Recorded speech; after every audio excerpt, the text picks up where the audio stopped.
और खुदा के वचन को कहते हैं कि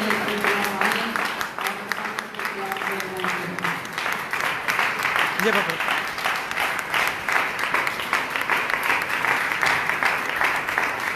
ये मोबाइल पकड़ो, मैं खोलता हूँ।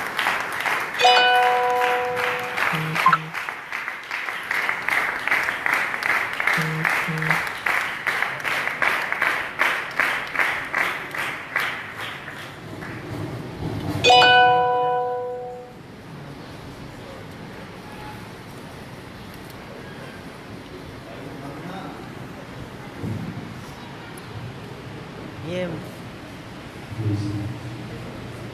के कान में मिलते हैं क्या? क्या हुआ?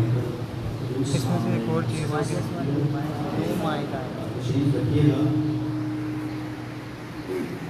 अगला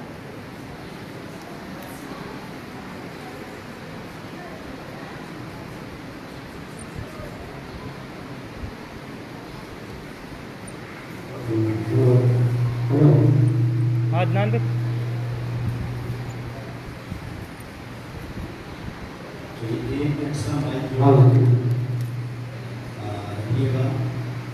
तो जिस तरह की डिस्कशन की नजर आ रही है कलाम में होना चाहिए।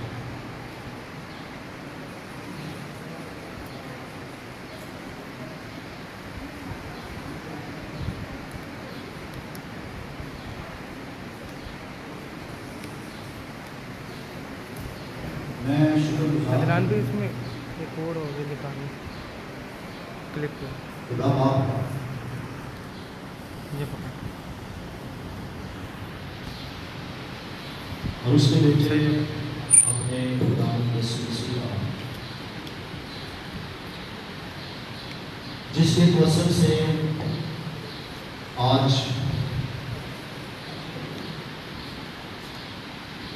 मुमकिन हुआ कि हम सब जो है इस जगह पर मौजूद हैं। और मैं शुक्रगुजार हूँ खास तौर पर इंसानों में से बहन रोजाना हमारे दरमियान में जिन्होंने इस बात को जो है जाना और समझा और हमें इस चर्च में सेमिनार करने की इजाज़त दी। मैं शुक्रगुजार हूँ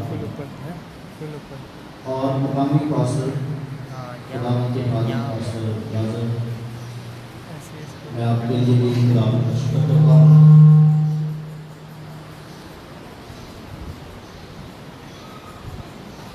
आज का जो मजमून है वो है जी कुफारा। मेरे साथ जो है एक हवाला आप जो करें इसमें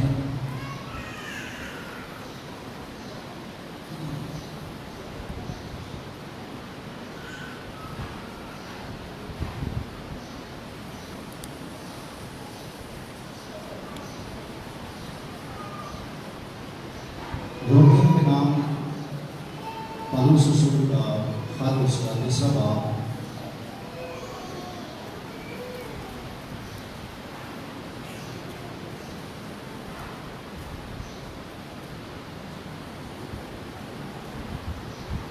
और उसकी 25वीं आयत लिखा है। रोमियो के नाम पौलुस रसूल का खत उसका 3 बाब और उसकी 25वीं आयत।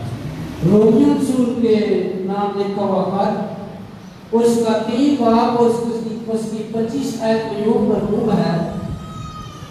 उसे खुदा ने उसके खून के बायस एक ऐसा कफारा ठहराया जो ईमान लाने से फायदेमंद हो, ताकि जो गुनाह पेशतर हो चुके थे और जिनसे खुदा ने तहम्मुल करके करार दी थी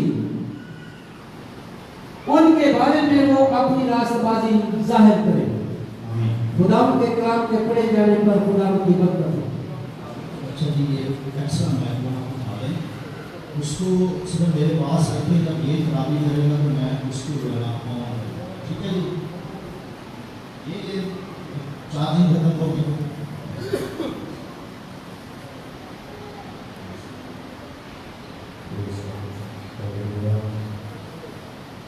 अच्छा जी, कोई एक बंदा आए कि यहाँ एक बाइक जो है ना इधर से मारने की साइड पे करे। मैंने कहा सर एक माइक जो है वो मेरे लिए होना चाहिए, ये जो है आप उठा दें।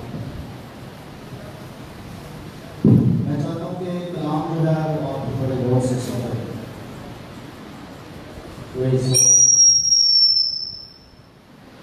इनके सामने नहीं रखे, असल में ये गलती पहले यही हुई।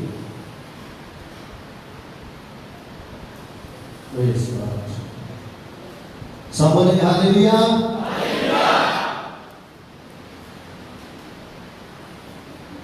फिर से बोलेंगे हालेलुया। जो आयत करीमा खुदावंद के कलाम में से तिलावत की गई, मुकद्दस पौलुस रसूल के खतों में से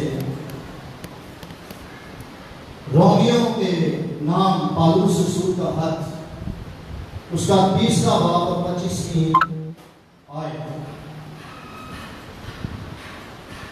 यहां पर जो मिलता है कि कफारा ईमान लाने से फायदेमंद होता है। कफारा ईमान लाने से फायदेमंद होता है। लफ्ज कफारा इब्रानी ज़बान के अंदर काफार,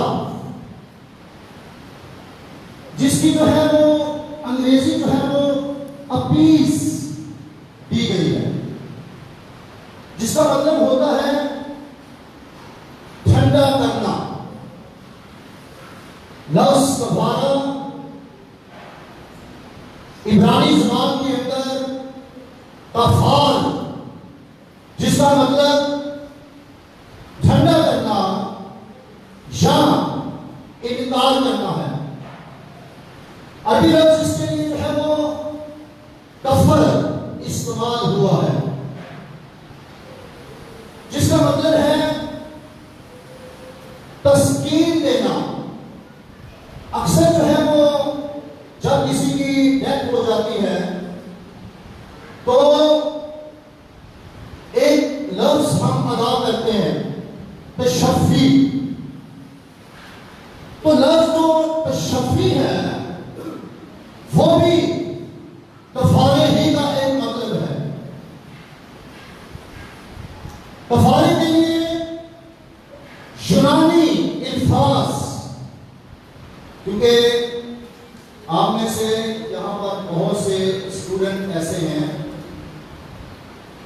जो इस सेमिनार को अटेंड करने के लिए आए हैं और जो लैंग्वेज से वाकिफ हैं। हर बंदा तो नहीं है, लेकिन कुछ लोग ऐसे हैं वो इन जबानों से वाकिफ हैं। और चूंकि मैं यूनानी पढ़ाता हूँ, इसलिए मुझे बड़ा अच्छा लगता है यूनानी के वर्ड निकाल निकाल के उनको जो है बयान। हिलास्मोस कफारे के लिए जो वर्ड इस्तेमाल हुआ, और इसकी जो अंग्रेजी नीचे दी गई है वो है प्रोपिशिएशन। प्रोपिटिएशन नहीं, प्रोपिशिएशन, जिसका मतलब होता है किसी का गुस्सा ठंडा करके उसे राजी करने और अपने मुआफिक बनाने का अमल। जो हिलास्मोस है, इसका मतलब क्या हुआ? किसी का गुस्सा ठंडा करके और उसे राजी करके अपने मुआफिक बनाने का अमल हिलास्मोस या प्रोपिशिएशन जो है वो कहलाता है। वर्ड जो है अंग्रेजी जो खास कफारे के लिए इस्तेमाल हुआ है,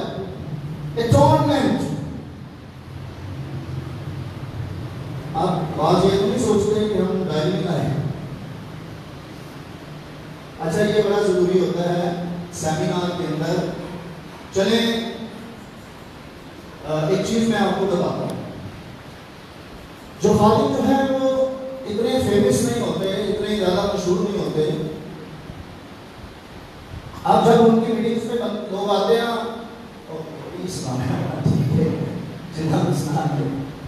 लेकिन मैं एक चीज समझता हूँ, जहां पर भी सेमिनार के अंदर आप जाते हैं वहां पर जो है अपनी डायरी और पेन जो है वो जरूर साथ लेके जाएं।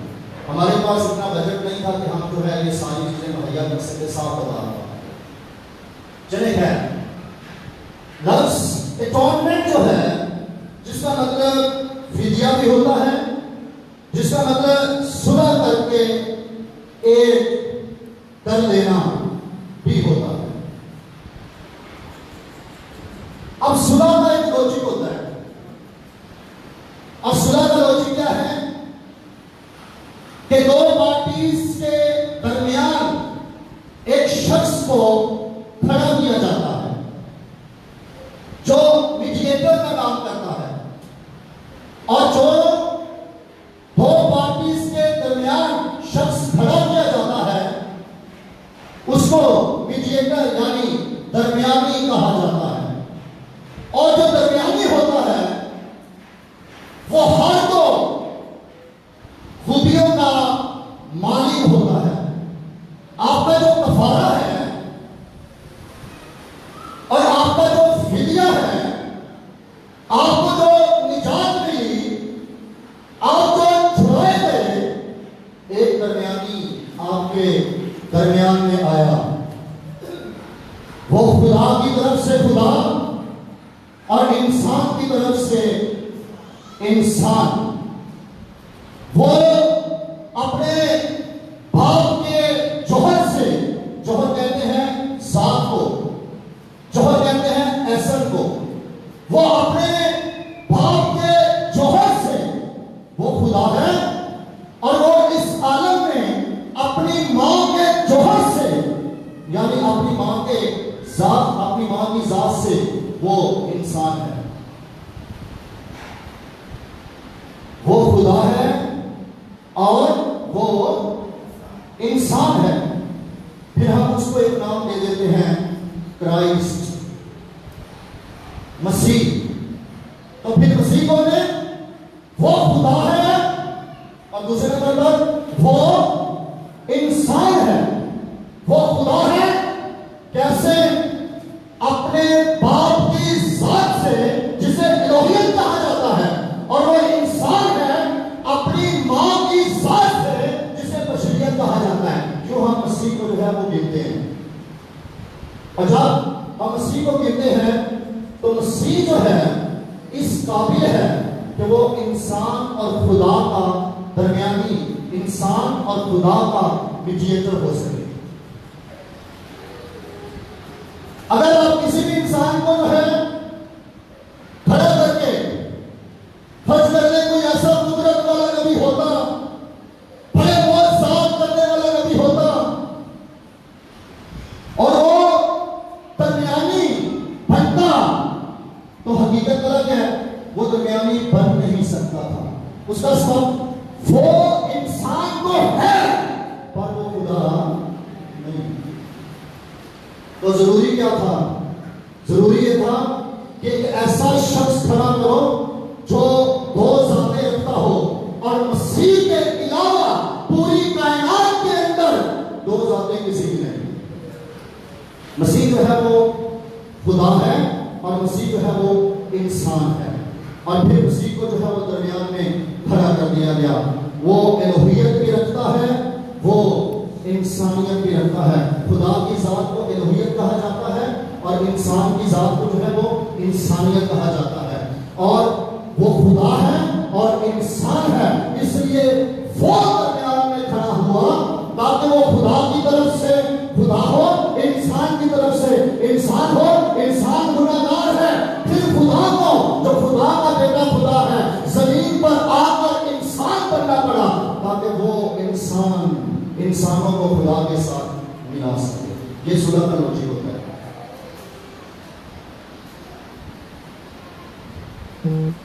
तो खुदा ने इंतजाम किया और मसीह को जो है वो भेजा, जो आपके जो है वो दरमियान खड़ा हो सके, आपकी बातें खुदा तक पहुंचा सके और खुदा की बातें आप तक पहुंचा सके,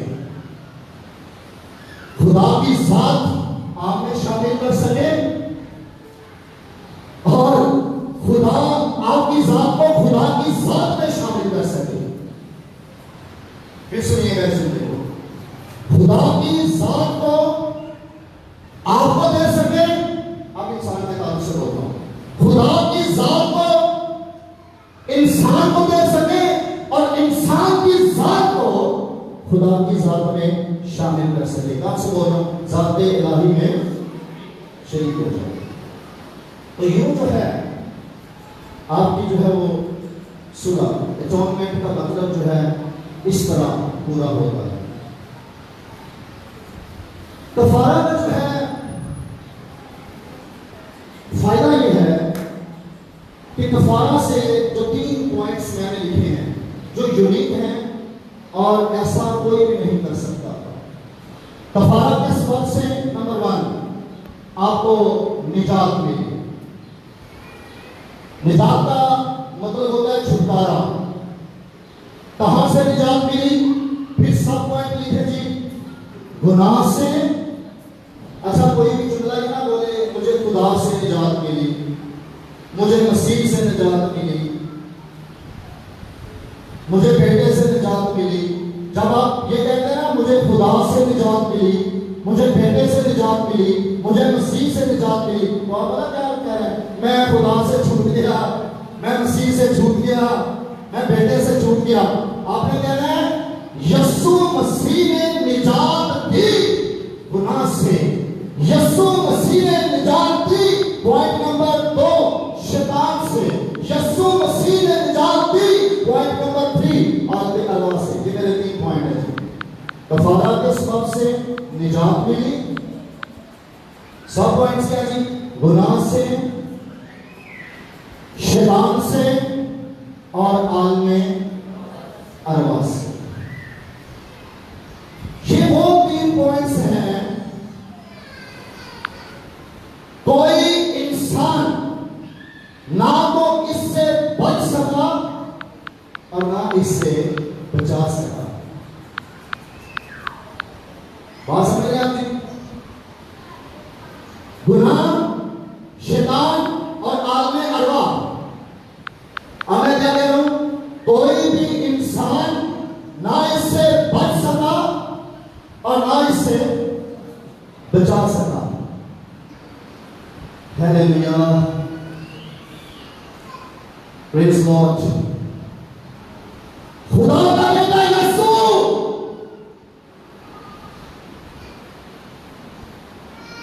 वो गुनाह से बचा भी और गुनाह से छुड़ाया भी।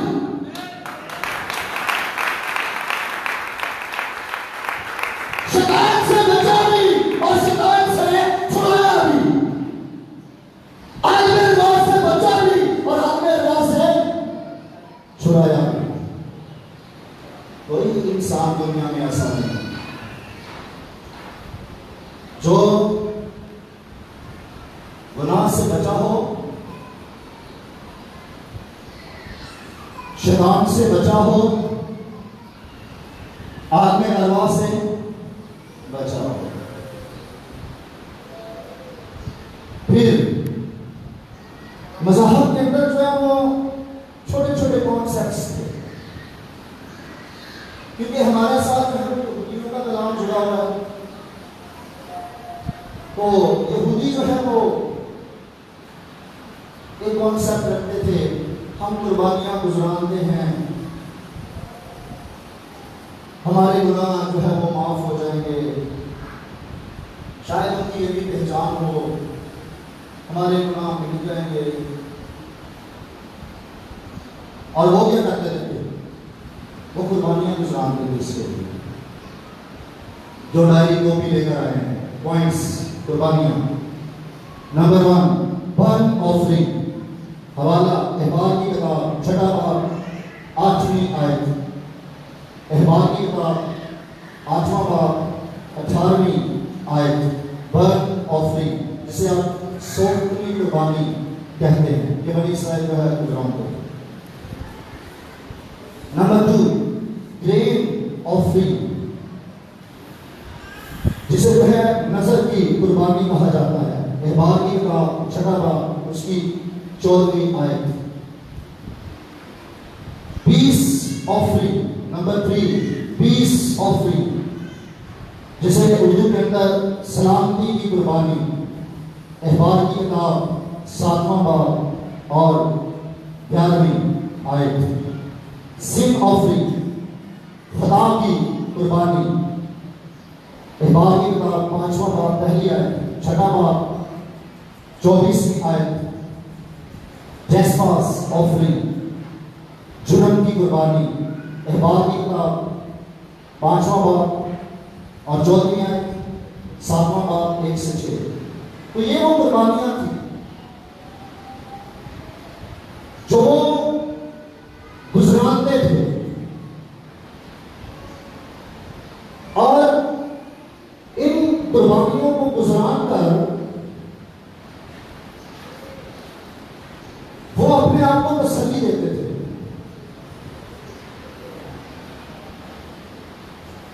और वो ये समझते थे कि हम जो है जब ये कुर्बानियां गुजराते हैं तो हमें माफी मिलती है। और ऐसा हमारा भी बाइबल मुकद्दस के अंदर मौजूद है, जरूर नोट कीजिएगा। कफारा से माफी मिलती थी। अहबार की किताब 4 बाब उसकी 20वीं आयत 31 फिर 35वीं आयत। एक ही हवाला है।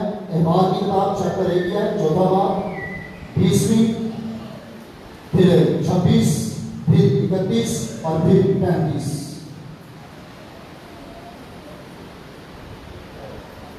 अब वो बर्न ऑफरिंग भी दे रहे हैं,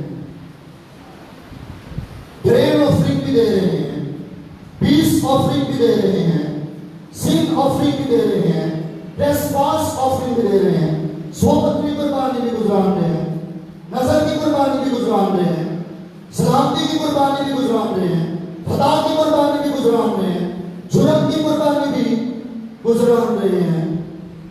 माफी मिलेगी, माफी मिल गई, गुनाह मिटा,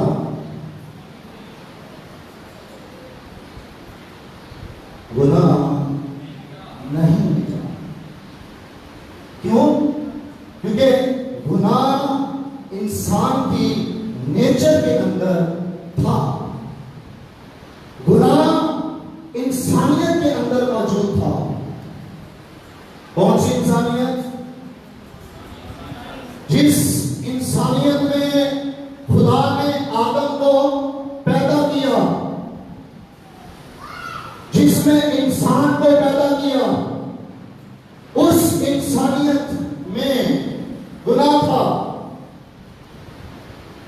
और बनी इस्राइल क्या कर रहे थे? कुर्बानियां देते जा रहे थे। आज सोच की कुर्बानी, आज नजर की कुर्बानी, आज सलामती की कुर्बानी, आज खता की कुर्बानी, आज नजर की कुर्बानी, वो तो कुर्बानियां गुजराते जा रहे थे। लेकिन ये कुर्बानियां उनको गुनाहों से पाक ना कर सकी, और ये कर भी नहीं सकती थी, क्योंकि किसी जानवर का खून इस लायक नहीं कि वो फितरत तब्दील कर दे, वो नेचर तब्दील कर दे, वो पुरानी इंसानियत को मसलूब कर दे। वो कुर्बानियां देते थे, उनके भी मसले थे और वो बहुत से मसले थे, लेकिन अब मसलों की जरूरत नहीं थी, अब सिर्फ मसले की जरूरत थी। अब बहुत से परों की जरूरत नहीं थी, सिर्फ एक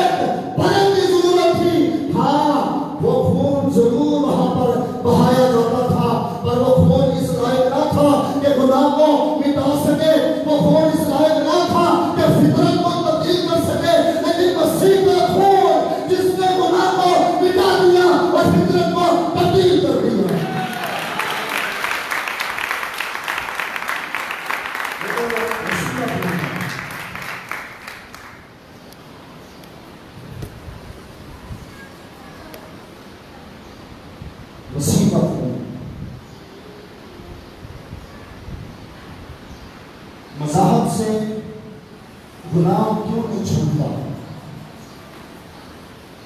जिस बंदे को कफारे की समझ नहीं, उसका गुनाह नहीं छूट सकता। जिस बंदे को सलीब की समझ नहीं, उसका गुनाह कभी नहीं छूट सकता।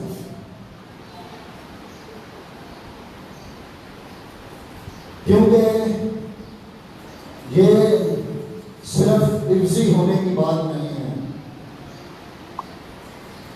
चल तू मेरी खातर जेल बोल जा, एक बंदे को जेल से निकाल दिया, एक बंदे को जेल में डाल दिया, ये क्या होता है जी? इब्जी होना। वो जानवर को उनकी इब्जी करते थे, इसका इब्जी बन गया, इसका इब्जी बन गया, इसका इब्जी बन गया, इसका इब्जी बन गया। इब्जी। लेकिन मसीह की खूबी यह है, इब्जी भी बना है, नेचर की तब्दीली है। यहूदियों के पास ये पहचान थी, हबशी अपना कलर चेंज नहीं कर सकता, चीता अपने बालों को नहीं मिटा सकता।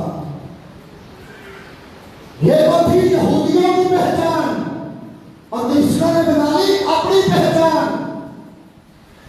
उन्होंने कहा हमसे भी गुनाह नहीं छूटता, हमसे भी बदी नहीं छूटती। उन्होंने अपनी पहचान बना लिया इसको, और कहा जाए भाई क्यों? आपको अभी जो है गर्मिया में से हवाला निकाल के देते हैं, और फिर निकाल के वो हवाला जो है वो दे देते हैं। तो सीधा साधा मसीही क्या करता है? बेचारा चुपना चाह रहा है, उसने भी क्या कहना होगा? वो कहता सही है, पादरी ने देखो को ना छूटना है, तो फिर मेरे को क्यों छूट सकते हैं? वो कहता ठीक है, तुम भी गुनाह में रहे, मैं भी गुनाह में रहता हूं। ते हवाले तो है ना बाइबल मुकद्दस सपोर्ट करना से। फिर दोनों के अल्फाज, नेचर डजंट चेंज, ये किनकी पहचान है? जिन लोगों को सलीब की पहचान, कफारे की पहचान नहीं है। Nature can be changed by the blood of Jesus.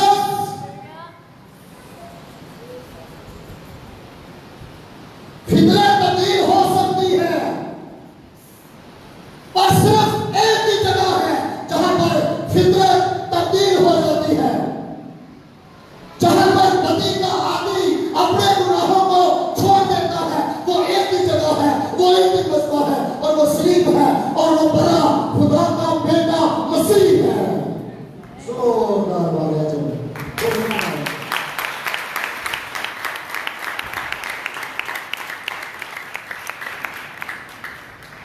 ये कुर्बानियां जो है वो कभी भी पाप नहीं कर सकती। हवाला मेरे साथ पढ़ लें, आप कहेंगे बोलते जा रहे, हवाला नहीं दे रहे। इब्रानियों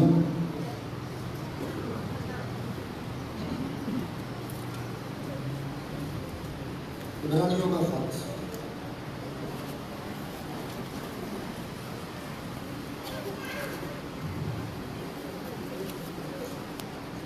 उसका 10वां बाब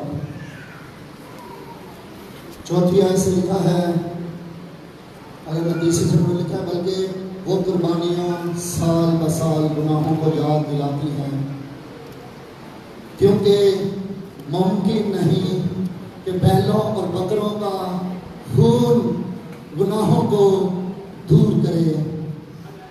मुमकिन नहीं कि बैलों और बकरों का खून गुनाहों को, यस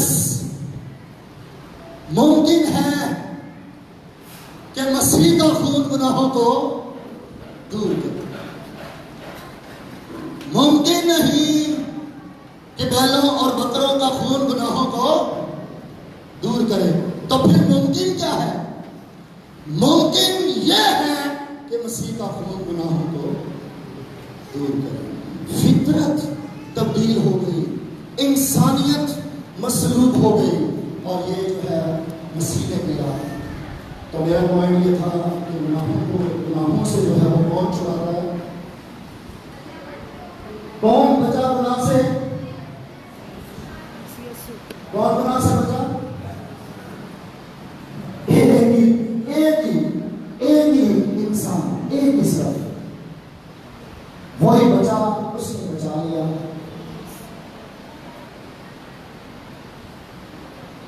शैतान, अच्छा शैतान किसे मजहब का कोई ताल्लुक नहीं, शैतान का कोई मजहब नहीं, वो नहीं देखता क्रिश्चियन है, वो नहीं देखता ज्यूश है, वो नहीं देखता एथियस है, वो नहीं देखता हिंदू है, वो नहीं देखता मुस्लिम है, वो किसी मजहब को नहीं देखता। अच्छा वो फिरका भी नहीं जो है वो पहचानता, उसके लिए जो है फिरकों की भी कोई ऐसा मसला नहीं। वो नहीं देखता पेंटिकॉस्टल है, वो नहीं देखता चर्च ऑफ पाकिस्तान का बंदा है, वो नहीं देखता हिजाबी है, प्रेस्बिटेरियन है, वो नहीं देखता सेवेंथ डे कैथोलिक है, कोई भी है, वो सबके साथ ही शरारत करता है, वो सब कोई बरगला लेता है, सब कुछ जो है वो गुनाह करवा देता है, और गुनाह जो है वो इंसान खुद करता है, ये याद रखिए। शैतान फर्क लाता है और इंसान गुनाह करता है। मैं कई इंसानों को मैंने देखा, उनके कमेंट्स मैंने सुने, कभी कभी हम शैतान गुनाह करवा देते हैं, पिता का हाथ फाटे करवा देते हैं, वो क्या करता है, वर दिलाता है। औरत को उसने क्या किया जी, बहकाया। खाली शैतान ने खा लिया जबरदस्ती, खुआ देता नहीं देता, मैं खुआ के चलना, ऐसा है नहीं जी। तो कोई भी शख्स जो है शैतान से जो है वो ना बच सकता। मसीह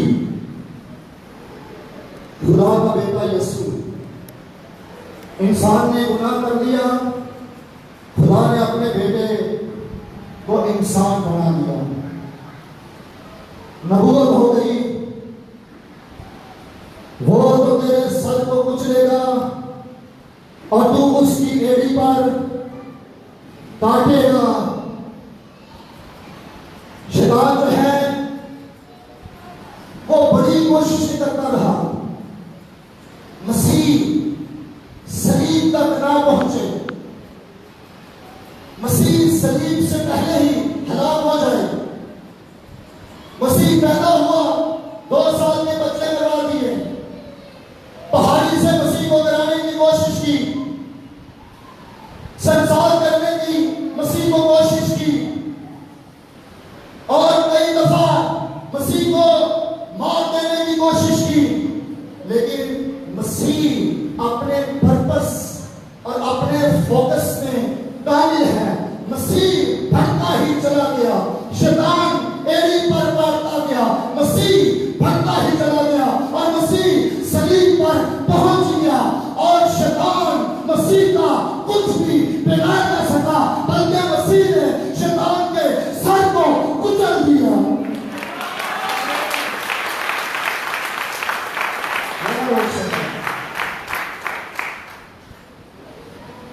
शायद कोई,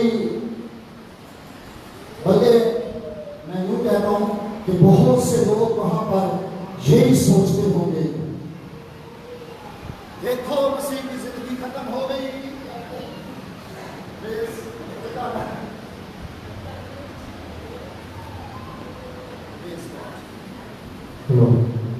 बेहतरीन इंतजाम होना चाहिए।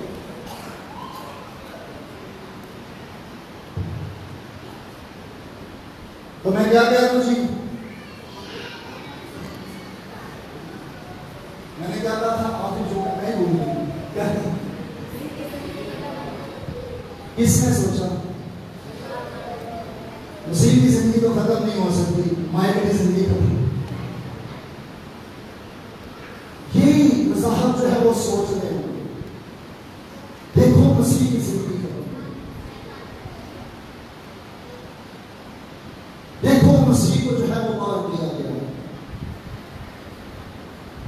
लेकिन यह नहीं पता था कि मसीह ने किसी को मार दिया है, मसीह ने किसी को कुचल दिया है, मसीह ने मौत को हरा दिया है।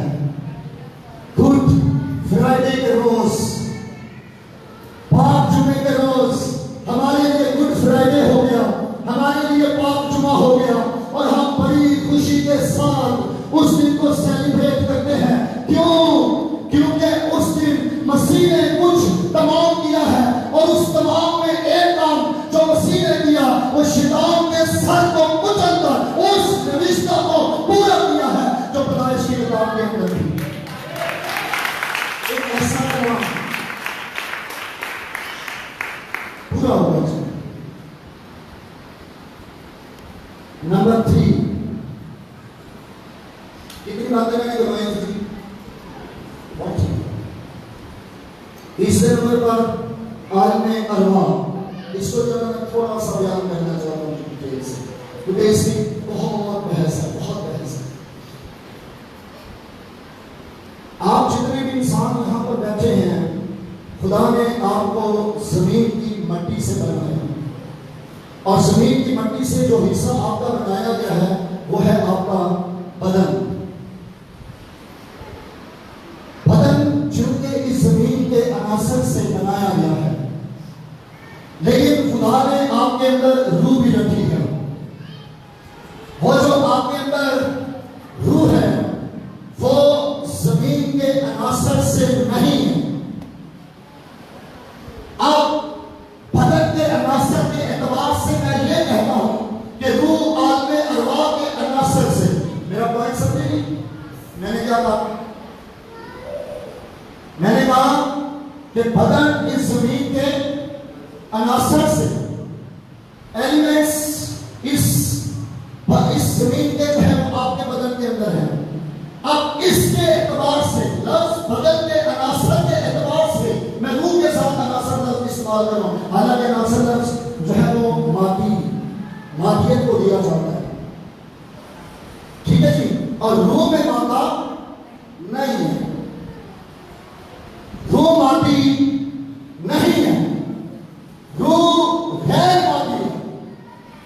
लेकिन बदन के अनासर के एतबार से मैं ये कह रहा हूं कि रूह आलमे अरवा के अनासर से बनी है। और कभी आपने वारिस की किताब पढ़ी हो तो वहां लिखा है चांदी की डोरी, वो है आपकी जान जो रूह और बदन के दरमियान है। जब जो है बदन की तरफ से डोरी ब्लड खुल जाती है, बंदा फिर भी जो है इस दुनिया से निकल जाता है। जब रूह की तरफ से दम जो है वो थम जाता है, फिर भी इंसान की डेथ जो है वो हो जाती है और इंसान की रूह आजाद हो जाती है। और फिर वो किस आलम की होती है? मसीह के बगैर भी बात करते हैं। बोलिए गली किस आलम की होती है? आलमे अरवा की। तो आपका बदन मादी आलम और आपकी रूह आलमे अरवा की। और जब आप मसीह को कबूल करते हैं और फिर आप एक और आलम के साथ जुड़ते हैं, उसे कहा जाता है आलमे माला। बाइबल के अंदर लिखा हुआ है आलमे माला की चीजों की तलाश में। आलमे अरवा बाइबल मुकद्दस के अंदर लिखा हुआ है। जमीन को मैं मादी आलम टर्म दे रहा हूं तो वो भी बाइबल मुकद्दस के अंदर ये भी लिखा हुआ है। मादी आलम, आलमे अरवा और आलमे बाला। और जब आपको खुदा ने बनाया जमीन की मट्टी से बनाया था, और आपका बदन जमीन के अनासर जमीन की मट्टी से, लेकिन आपकी रूह मट्टी से नहीं, वो आलमे अरवा के अनासर से है। और जब आप मसीह को कबूल करते हैं तो फिर आप जो है आलमे बाला के हो जाते हैं। अब जो है मसीह से पहले तो आलमे बाला की कोई पहचान नहीं थी। अच्छा जी, जो स्टूडेंट्स है सुने, आलमे बाला लफ्ज पुराने अहदनामा के अंदर मौजूद है। मैं क्या कह रहा हूं जी, आलमे बाला लफ्ज बाइबल मुकद्दस के अंदर पुराने अहदनामा के अंदर मौजूद है, लेकिन आलमे बाला की पहचान और आलमे बाला का रसाई ये जो है वो पुराने अहदनामा के अंदर नहीं है। आलमे बाला जो खुदा का आलम है वो लफ्ज पुराने अहदनामा के अंदर मौजूद है, लेकिन आलमे बाला की पहचान और आलमे बाला का रसाई ये जो है वो पुराने अहदनामा के अंदर नहीं है, क्योंकि आलमे बाला जो है वो है खुदा का आलम, वो है बेटे का आलम, वो है रूहुल कुद्स का आलम।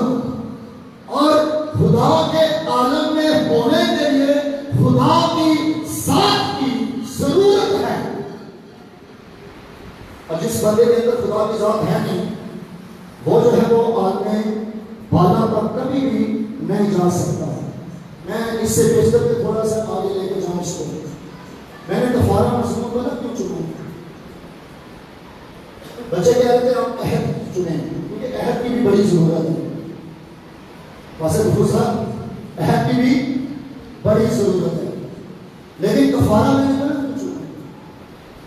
नंबर 1, क्योंकि गुड फ्राइडे को हमारे चर्चों में तो होते हैं कलमे, 7 सलीबी कलमात। तो दिन कौन सा होता है? वो कफारे। कफारे के ऊपर सरमन जो है वो गुड फ्राइडे के दिन बहुत कम चर्चिज है जहां पर बयान किया जाता है। अब साथ तक में सुनाते सुनाते सुनाते सुनाते जो है वो इतनी देर हो जाती है, फिर हमारी मजबूरियां पादरियों की, एक बंदे को तलावत भी जरूर करनी है, वरना जो है किसी बच्चे को ना दिया उसका माँ बाप जो है वो नाराज हो जाएगा। एक बंदे को जो है वो शेरो शायरी पढ़ने की जो है इजाजत देनी है, अगर उसको नहीं दिया तो फिर भी जो है ना वो माँ बाप जो है नाराज हो जाएंगे। फिर एक बंदे को जो है ना वो गीत गाने का भी लाजमी जो है ना मौका देना है, अगर वो नहीं देंगे तो फिर भी वो नाराज हो जाएंगे। तो इस तरह हमारे तो वो गुजर जाते हैं 5 से 6 घंटे ऐसे, ऑलमोस्ट 3 घंटे तो गुजरते हैं, गुजर जाते हैं। तो उसके अंदर अब चौथे करने को कहा जाता है कफारे का कलमा। हाँ जी जी, तो टाइम कितना होता है जी? 10 मिनट से ऊपर या 15 मिनट हो गए, इतना ही है ना।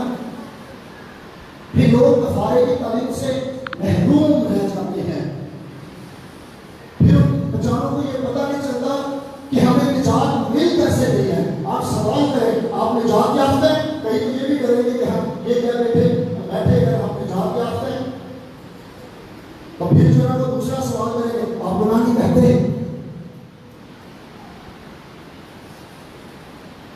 तो लोग बताते नहीं हैं।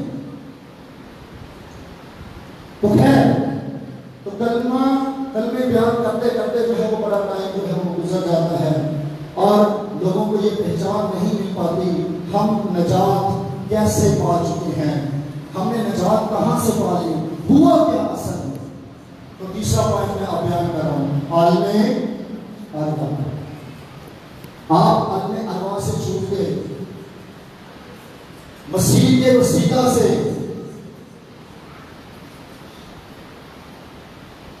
क्योंकि इससे बेहतर के मसीह आता तमाम ईमानदारों की रूहें भी जो है वो आलमे अरवा में जाती थी। ईमानदारों का बाप कहां पर है? आलमे अरवा में। मूसा कहां पर है? आलमे अरवा में। एलिया कहां पर है? आलमे अरवा में। यशाया 66 किताबें लिखने वाला कहां पर है? आलमे अरवा में। अच्छा जी, कौन बड़े गीतगाता लिखे हैं? आलमे अरवा में। सुलेमान कहां पर है? आलमे अरवा में। बुजुर्ग जवान जिसने मसीह को देखकर कहा आज मैंने खुदावंद की निजात देख ली, कहां पर? आलमे अरवा में। मसीह के कफारा से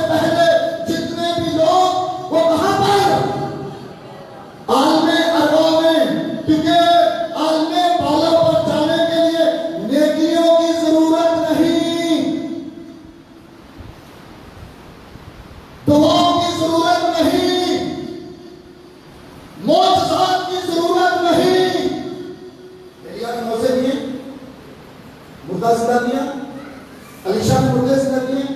वो तो वो शख्स था जिसकी हड्डियों से मुर्दा जिंदा हो गया था। पर यहाँ पर मुर्दे जिंदा करने वाले कहाँ, इल्हाम लिखने वाले कहाँ, ईमानदारों के बाप कहाँ? आलमे अरवा में, क्योंकि आलमे अरवा में जाने के लिए नेकियों की जरूरत नहीं, मोहब्बत की जरूरत नहीं, खिदमत की जरूरत नहीं। जरूरत किस चीज की है? खुदा की बात की जरूरत है। और वो कैसे होगी? मसीह को कबूल करने के वसीले से, मसीह को कबूल करने के वसीले से, वरना जो है वो जात नहीं।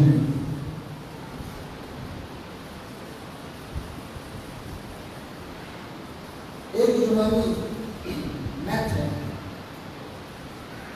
उनका एक देवता था जिसका नाम हेडेस, ये ग्रीक वर्ड है हेडेस, HADES, इसके इंग्लिश में लिखे जाते हैं। आप इसको कुछ हेडेस पढ़ते हैं, कुछ हिडेस पढ़ते हैं, मतलब कई तरह के इसको प्रोनाउंस जो है वो किया जाता है, लेकिन मैं ग्रीक वर्ड बता रहा हूँ हेडेस। अब हेडेस जो है वो आलमे अरवा के लफ्ज इस्तेमाल हो रहे हैं। आलमे अरवा को ग्रीक में क्या बोलते हैं जी? हेडेस। सब बोलेंगे मेरे साथ जी, पीछे वाले की सौ की तरह। आलमे अरवा को क्या बोलते हैं? बोलते हैं, मैं पानी पी लूं।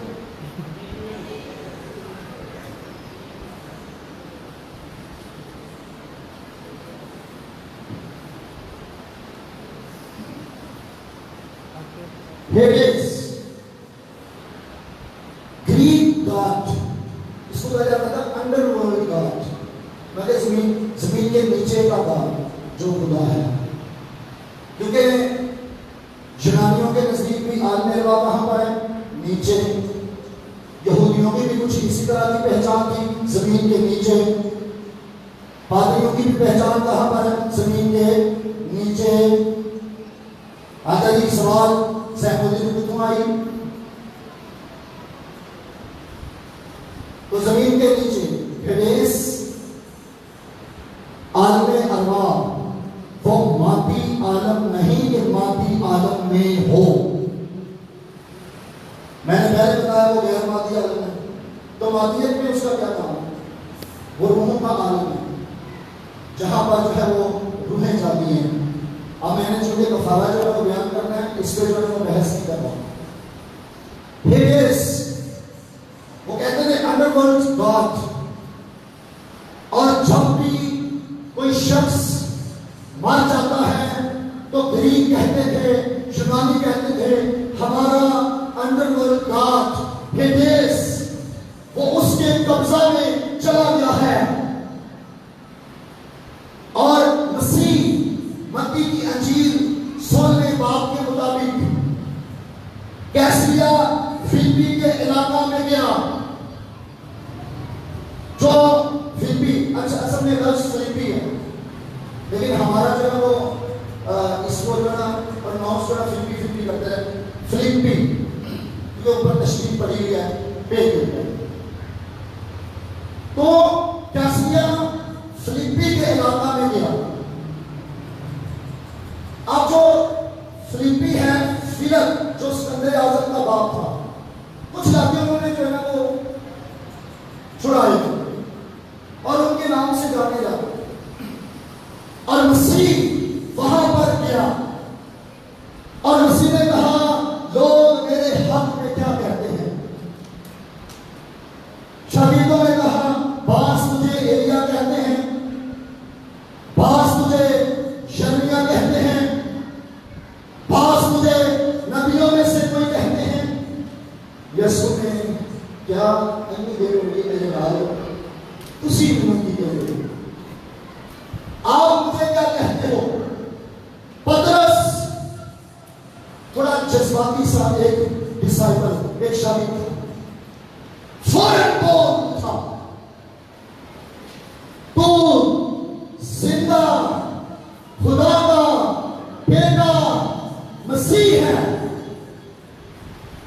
कहा, मुबारक है तू शमौन बर-योना, ये बात खून और बोझ से नहीं।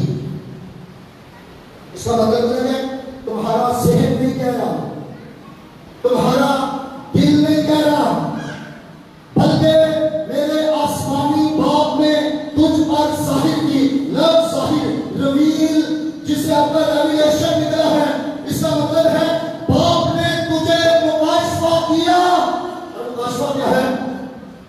तू जिंदा खुदा का बेटा मसीह है। आलमे वाला मसीह के बगैर नहीं मिलता, इसको नहीं भूलना आपने। तू जिंदा खुदा का बेटा मसीह है, और मैं भी तुझसे कहता हूं, तू पतरस है, और मैं इस पत्थर पर, वर्ड पत्थर आपकी बाइबल मुकद्दस के अंदर गलत ट्रांसलेशन है, क्योंकि इंग्लिश के अंदर रॉक वर्ड वहां पर लिखा हुआ है, और यूनानी के अंदर पेट्रा, जिसका मतलब चट्टान होता है, और पत्थर के लिए थेलोन वर्ड इस्तेमाल हुआ है। थेलोन नहीं, पेट्रा, पत्थर नहीं, चट्टान। तू पतरस है, और मैं इस चट्टान पर अपनी कलीसिया बनाऊंगा। यूनानी कहते थे कि जब भी बंदा मर जाता है तो उसकी रूह को कौन ले जाता है? हमारा देवता हेडेस। वो हेडेस के कब्जा में चली जाती है रूह। मसीह ने कहा, जो मुझ पर ईमान लाता है, यहां पर ईमान लाने की बात है ना, मैं इस चट्टान पर अपनी कलीसिया बनाऊंगा, और आत्मे अरवाह के दरवाजे उस पर गालिब ना आएंगे।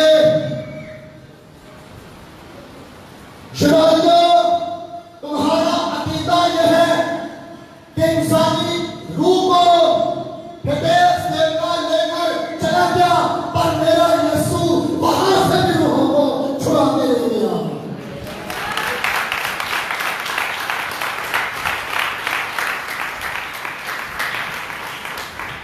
मेरे यीशु ने क्या किया? ना उसके मकदस के सपने की नौबत आई, ना उसका बदन, उसकी रूह जो है आलमे अरवाह में छोड़ी गई। मसीह खुद भी आलमे अरवाह में नहीं रुका, और जो यीशु मसीह पर ईमान लाता है वो भी आलमे अरवाह में नहीं छोड़ा जाएगा, क्योंकि मसीह ने उन नबियों को भी वहां से निकाल लिया। और आज जो कोई कफारे पर ईमान लाता है, वो यीशु मसीह पर ईमान लाता है, वो आलमे अरवाह में नहीं छोड़ा जाएगा, सीधा सीधा सीधा आलमे बाला हो जाएगा।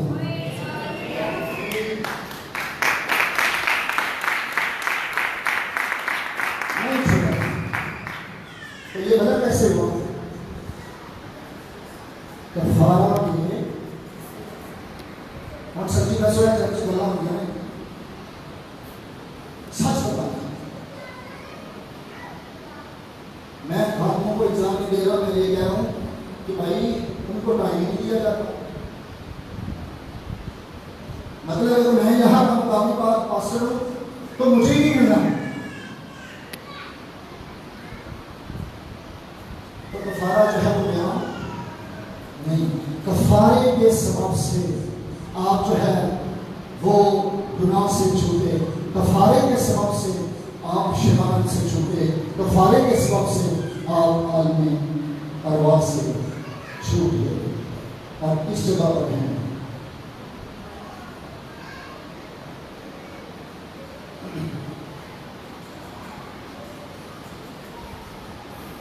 इफ्सियों दूसरा बात, ये तारीफ लिखे इफ्सियों। आपको बताइए एक देवी थी, उसका नाम क्या था? अर्थमस देवी। और इफ्सियों का जो इलाका था वो भी ग्रीक इलाका था। इफ्सियों के अंदर जो कलीसिया कायम हुई। दूसरा बात क्या लिखा है जो मैं बातें कह रहा हूं, आयत नंबर 5, जब कसूरों के सबब से मुर्दा ही थे तो हमको मसीह के साथ जिंदा किया। तुमको फजल ही से निजात मिली है और मसीह यीशु में शामिल करके उसके साथ जिलाया। जिनके पास बाइबल मुकद्दस है जोर से इसको पढ़ेंगे। आसमानी मुकामों पर उसके साथ